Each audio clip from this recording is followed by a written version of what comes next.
என்ன இருந்தாலும் திட்டம் போட்டு செயல்படுத்தப்படுகிற ஒரு சூழலை உருவாக்குவதற்காக முடிவெடுப்பது என்று வரும்போது ஆட்சி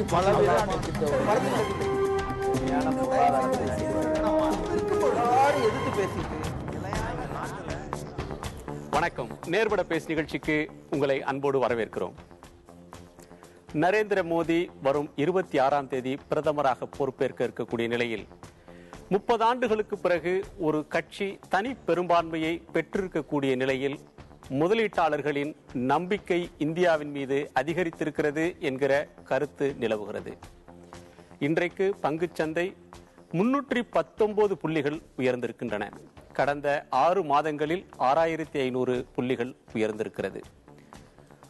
தொடர்ந்து சரிவை சந்தித்து வந்த ரூபாயின் மதிப்பு டாலருக்கு நிகராக இப்போது உயரத் தொடங்கியிருக்கிறது. வெளிநாட்டிலிருந்து முதலீடு செய்யக்கூடிய நிறுவனங்கள் இந்தியாவின் மீது நம்பிக்கை வைத்து அதிக முதலீடுகளை செய்ய தொடங்கியிருக்கிறார்கள் என்ற செய்திகள் வந்த வண்ணம் இருக்கின்றன.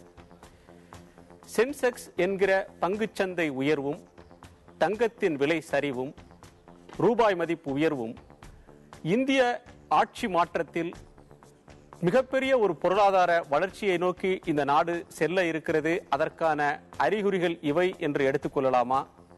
அல்லது உலகம் முழுவதும் இருக்கக்கூடிய நிலை பொருளாதாரம் மீண்டும் சரிவிலிருந்து மீண்டும் ஒரு ஏறுமுகத்தை காணக்கூடிய நிலையில் அதன் வெளிப்பாடுதானா இது என்பதை பற்றியும் நாம் விவாதிக்க இருக்கிறோம். நம்மோடு இந்த அமர்வில் பொருளாதார விமர்சகர்கள் டாக்டர் ஜெயரஞ்சன், திரு சோமவல்லியப்பன், பொது காப்பீட்டு ஊழியர் சங்கத்தைச் சேர்ந்த திரு ஆனந்த், திருப்பூர் ஏற்றுமதியாளர் சங்கத்தைச் சேர்ந்த திரு ராஜ்குமார், டெல்லியிலிருந்து பொருளாதார விமர்சகர் திரு எம்.ஆர். வெங்கடேஷ். கேள்விகளோடு பார்வையாளர்கள் நாம் பேசலாம். வெங்கடேஷ், உங்களிடமிருந்தே தொடங்கலாம். நரேந்திர மோடி ஆட்சி அமைய இருக்கக்கூடிய இந்த நிலையில் அந்த ஆட்சியின் மீது இருக்கக்கூடிய எதிர்பார்ப்பின் காரணமாகத்தான் இந்த எழுச்சி ஏற்பட்டிருக்கிறதா பங்குச்சந்தையில்?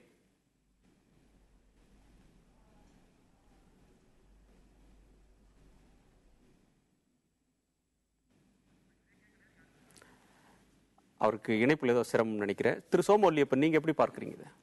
கண்டிப்பா, அதாவது கடந்த சில ஆண்டுகளாகவே இந்தியாவில் பொதுவான முதலீடும் பங்குச்சந்தையில் முதலீடும் ரொம்ப சுணக்கமாக இருந்துச்சு. இப்போ இந்த மோடி பிரதமராக நியமிக்கப்பட்டதிலிருந்தே பங்குச்சந்தையில் ஒரு எழுச்சி, வேட்பாளராக அவர் வெற்றி பெற்ற பிறகு அதுவும் கூடுதல் பெரும்பான்மை மிகப்பெரிய வளர்ச்சி வந்திருக்கிறது. இதற்கான முக்கிய காரணம் ஒரு டைரக்ஷன் இருக்கும். இது மோடியா வேறு அரசாங்கமா என்பது கூட அல்ல. ஒரு நிலையான அரசாங்கம் இருக்கும், அரசாங்கத்துக்கு ஒரு கொள்கை இருக்கும், எதை நோக்கியோ நடப்பார்கள். ஒரு லீடர் வந்திருக்கிறார். இதுவரைக்கும் நாம பார்த்தது அப்பாயிண்டட் பர்சன்ஸ் என்பது போன்ற ஒரு நிலைமை இருந்தது. ஒரு லீடரே வந்திருக்கிறார், அவர் அசர்ட்டிவாக இருப்பார், ஒரு டைரக்ஷன் கொடுப்பார். இல்ல, முதல் சுற்றுல கேள்வி கேட்க வேண்டாம் நினைச்சேன். ஏன்னா பொருளாதார கடந்த 10 ஆண்டுகள்ல மன்மோகன் சிங்கும் ஒரு நிலையான ஆட்சியை தான் தந்தார். மன்மோகன் சிங்கும் ஒரு பொருளாதார நிபுணர், சிதம்பரம் ஒரு பொருளாதார நிபுணர். அவர்களும் இந்த பொருளாதார கொள்கையிலே உடன்பாடு கொண்டவர்கள். அப்போது இல்லாத எழுச்சி இப்போது வருவதற்கு என்ன காரணம்? அதாவது கொள்கைகள் ஒன்றாக இருக்கலாம், அதை நடைமுறைப்படுத்துறதுல தான் வேறுபாடு இருக்கிறது. இவர் நரேந்திர மோடி அவரே முடிவெடுக்கலாம். இப்பொழுது நாம பார்த்த நீங்கள் குறிப்பிட்ட தலைவர்கள் எல்லாம் மன்மோகன் சிங்கோ சிதம்பரமோ சுயமாக முடிவெடுக்க முடியாது, அரசியல் தலைமையை கேட்டு நடக்க வேண்டும் என்கிற ஒரு சூழ்நிலை இருந்தது. ஆனால் நரேந்திர மோடியில பார்க்கிற வித்தியாசம் அவரே பிரதமர், அவரே முடிவெடுப்பார், உறுதியாக எடுப்பார் என்கிற ஒரு நம்பிக்கை அவர் மேல இருக்கிறது. அது தவிர அந்த பேக்ரவுண்ட் மிக சுமாராக போன ஒரு அரசாங்கத்தின் பின்னணியில புதிய அரசாங்கம் வந்திருக்கிற போது மக்களுக்கு அதன் மேல ஒரு நம்பிக்கை இருக்கிறது. இந்த மாற்று சிறப்பாக இருக்குங்கிற நம்பிக்கை தான் இவ்வளவு பெரிய எழுச்சிக்கு காரணம். இதுக்கு ஒரு நியாயம் இருக்கின்ற இந்த ஏற்றத்திற்கு பின்னால் ஒரு நியாயமான எதிர்பார்ப்பு இருக்குன்னு சொல்றாரு வள்ளியப்பன். உங்க கருத்து என்ன? சரி, வள்ளியப்பன் சொல்றதுல முதல்ல நான் என்ன வேறுபடுறேன்னு கேட்டீங்கன்னா, மக்களுக்கு இருக்கக்கூடிய நம்பிக்கைக்கும் இப்ப இருக்கக்கூடிய எழுச்சிக்கும் மக்களுக்கு எந்த தொடர்பும் கிடையாது. என்ன அப்படின்னு கேட்டீங்கன்னாக்கா, அரசுனுடைய அதாவது பார்லிமெண்ட் எலெக்ஷன் முடிஞ்ச ரிசல்ட் இப்பதான் வந்திருக்குது. இதுல ஒரு ஸ்டாக் மார்க்கெட்ல விலை ஏறி இருக்குது, தங்கத்தினுடைய விலை குறைந்திருக்கிறது. இது ரெண்டுமே மோடினால தான் அப்படின்னு யாராவது ஒருத்தர் சொல்ல போனால் அதில் நிறைய சிக்கல்கள் இருக்குது. என்ன அப்படின்னு கேட்டிங்கனாக்கா, இன்னும் கேபினெட் ஃபார்ம் பண்ணல, என்ன கொள்கைன்னு இன்னும் யாரும் எதுவும் சொல்லலை. அந்த மாதிரி ஒரு பேசிஸில் யாரும் பணத்தை போட மாட்டாங்க. அநேகமாக வள்ளியப்பனும் போட மாட்டார்னு நினைக்கிறேன். எப்படின்னா மோடி வந்துட்டாருங்கிறதுனால விட்டு இருக்க பணத்தெல்லாம் கொண்டு போய் ஸ்டாக்ல போட மாட்டார். நடந்திருக்கக்கூடிய விஷயம் என்ன எப்படி பார்க்குறேன் அப்படின்னு கேட்டிங்கனாக்கா, எந்த எலெக்ஷன் முடிஞ்சும் ஒரு மெஜாரிட்டியாக ஒரு பார்ட்டி ஒன்று வந்திருக்குது அப்படின்னு சொன்னால், அதாவது ஒரு இன்ஸ்டெபிலிட்டி இல்லை அப்படின்னு சொன்னாலே அதற்குன்னே ஒரு எழுச்சி இருக்கிறதுங்கிறது சாதாரண நடக்கூடியது. UPA 1 வந்த போதும் இருந்தது, UPA 2 வந்த போதும் இருந்தது, இப்போ இவங்க வந்திருக்க போதும் இருக்குது. அது ஒன்று. ரெண்டாவது விஷயம் என்ன அப்படின்னு கேட்டிங்கனாக்கா, இதில் என்ன மாதிரி இன்வெஸ்ட்மெண்ட்ஸுக்கு பணம் வந்திருக்குங்கிறது நமக்கு பார்க்கணும். மூணாவது விஷயம் வந்து நாட்டில் நடக்கக்கூடிய எலெக்ஷனை மட்டும் வச்சுமே இன்வெஸ்ட்மெண்ட் நடக்கிறது இல்லைங்கிறது அவருக்கும் தெரியும், எல்லாருக்கும் தெரியும். எப்படி அப்படின்னு கேட்டிங்கன்னாக்கா உலகத்தில் என்னென்ன நடந்துட்டு இருக்கோ அதை சுற்றி தான் இதுவும் சேர்ந்து நடக்கும். இதை பற்றி நம்ம விரிவாக பேசுறது அடுத்த சுற்றுல பேசலாம் நினைக்கிறேன். வெங்கடேஷ், உங்களுடைய பார்வை என்ன? எதனால் இந்த எழுச்சி? அதாவது இந்த சினிமா படத்துலலாம் நீங்கள் எடுத்து பார்த்தீங்கன்னா ஒரு இன்டென்சிவ் கேரில் இருந்த ஒரு பேஷண்ட் சடனாக கண்ணு திறக்கும் போது அந்த வயலின் இன்ஸ்ட்ருமெண்ட் போ இன்ஸ்ட்ருமெண்ட்லேருந்து ஒரு ஸ்ட்ரிங் இன்ஸ்ட்ருமெண்ட்டுக்கு உடனே பேக்ரவுண்ட் மாறும். அதனால அந்த பேஷண்ட் அடுத்த சீன்லேயே ஓடி குத்தி அடிச்சு கிடிச்சுலாம் பண்ணிடுவார். சினிமாவில் ஒன்றா நடக்கும். ஆனால் நான் கொண்டு கொடுத்துருக்கிற அந்த எக்ஸாம்பிள் வந்து இன்னைக்கு ஒரு இந்த இன்டென்சிவ் கேரில் இருக்கிற பேஷண்ட் கண்ணை திறந்து பார்த்துருக்கிறாருன்னு தான் நான் நினைக்கிறேன். அதனால தான் இந்த அளவுக்கு ஒரு எழுச்சி. அதனால இது வந்து எல்லாமே சரியா போயிடுத்து, எல்லாமே நாளைக்குலேருந்து பாலும் தேனும் வந்து நம்ம வீதிகளில் ஓடும், அதனால எந்த பிரச்சனையும் இல்லைன்னுலாம் நினைச்சக்கூடாது. இனிமே இது வந்து ஒரு நல்வரவு, சந்தைகள் வந்து இந்த அரசாங்கத்துக்கு ஒரு நல்வரவு கொடுத்துருக்கிறது. என் முன்னாடி பேசியவர் யாருன்னு தெரியல, அவர் வந்து ஒரு அருமையாக ஒன்று சொன்னார். அதாவது இந்த இன்ஸ்டெபிலிட்டி இல்லை, இந்த அரசாங்கம் 5 வருட காலம் நல்லபடியாக ஆட்சி செலுத்த முடியும் என்று பங்குச்சந்தை எல்லாம் நடந்து கொண்டு இருக்கிறது. பங்குச்சந்தையினால அந்நிய செலாவணி சந்தையும் சரி, இல்லை அதுக்கப்புறம் அடுத்த சந்தைகளும் சரி, ஒரு அளவுக்கு ஒரு நிம்மதி பெருமூச்சு விடுகிறது. இந்த பெருமூச்சு தான் பெரிய ஒரு எடுத்துக்காட்டாக எடுத்துக்கொண்டு நம்ம வந்து எல்லாமே நல்லா போய் ஆயிட்டு இருக்கு, பொருளாதாரத்தில் எல்லாமே சரியா போயிடுதுன்னு நினைச்சுக்க வேண்டாம். பல பிரச்சனைகள் இருக்கு. இந்த அரசாங்கம் இன்னும் செய்ய வேண்டிய வேலைகள் இருக்கு. இன்னும் அவங்க அரசாங்கமே ஃபார்ம் பண்ணல. அதனால இது உடனே விமர்சனத்துக்கும் ஆளாக்க வேண்டாம். அதுக்குன்னு வந்து இது வந்து ஏதோ ஒரு கொச்சப்படுத்தவும் வேண்டாம். இந்த அரசாங்கத்துக்கு வந்து சந்தைகள் வந்து ஒரு நல்வரவு கொடுத்துருக்குன்னு தான் நான் பார்க்குறேன். சந்தைகள் ஒரு ரத்தன கம்பளத்தை இந்த அரசாங்கத்துக்கு விரித்திருக்கின்றன அப்படின்ற கருத்தை நீங்க எப்படி பார்க்கறீங்க? அதாவது மோடியுடைய பிரதமர் ஆவதற்காக பின்னாடி இருந்து வேலை செய்த கார்ப்பரேட் கம்பெனிகள், அந்த கார்ப்பரேட் கம்பெனிகள் வந்து மோடி வந்ததை விரும்புகிறார்கள், சந்தோஷப்படுகிறார்கள் என்பதை நம்ம பார்க்கிறோம்.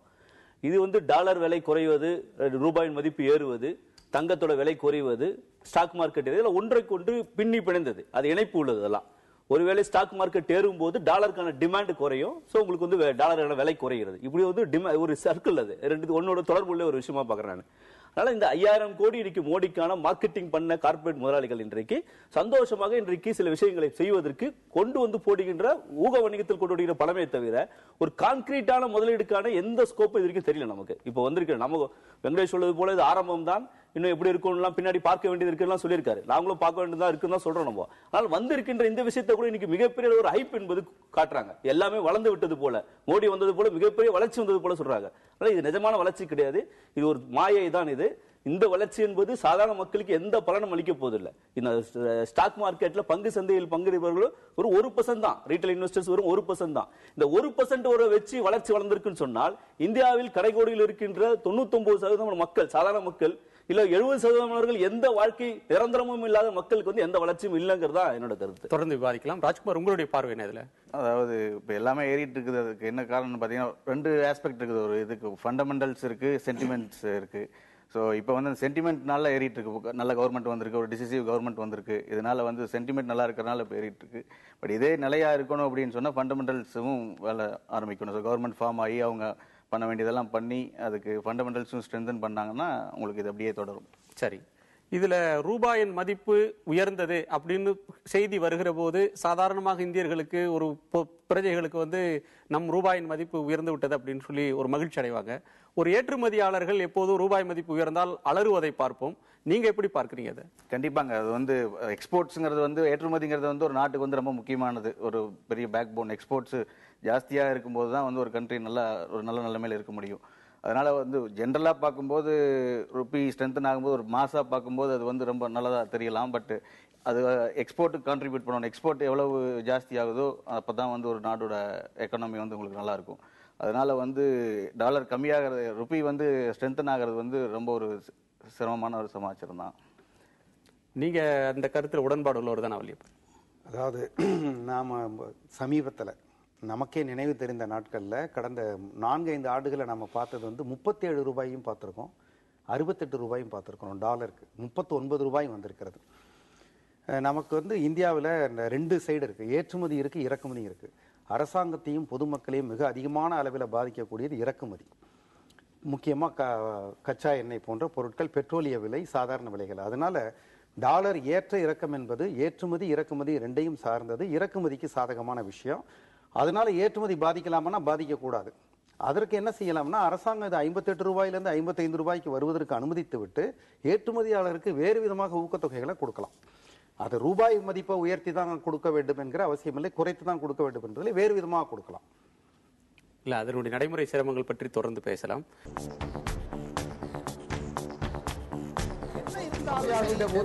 திட்டம் போட்டு செயல்படுத்தப்படுகிற ஒரு திட்டமாக செய்ய வேண்டிய சூழலை உருவாக்குவதற்காக விவாதம் முடிவெடுப்பது என்று வரும்போது ஆட்சி பல